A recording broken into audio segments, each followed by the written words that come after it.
Hi guys, tuturuan ko kayo kung paano mag-withdraw sa USDT kung kayo ay coin seller or agent account, or pwede rin kahit kayo ay ordinary user or non-agent account. So, di ba may mga points tayo dyan? Then, makikita nyo dito yung withdraw.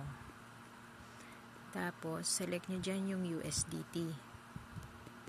Yan, USDT.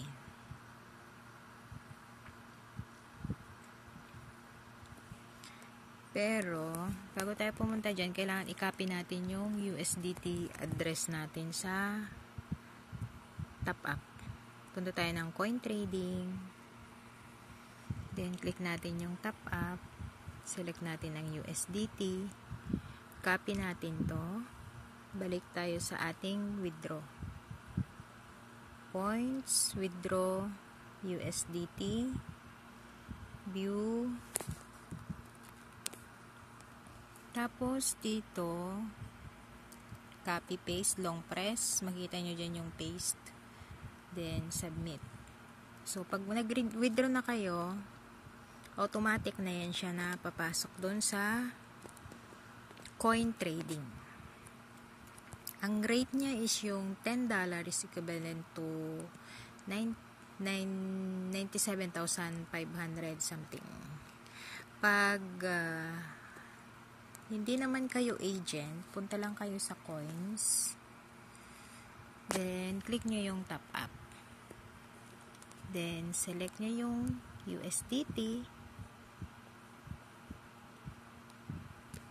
Copy nyo to.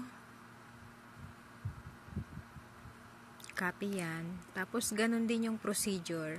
Pagpunta nyo dito sa withdraw, click nyo din yung USDT dyan. Tapos, i-copy-paste nyo rin dito. Copy-paste nyo lang din dyan, then, i-bind nyo na.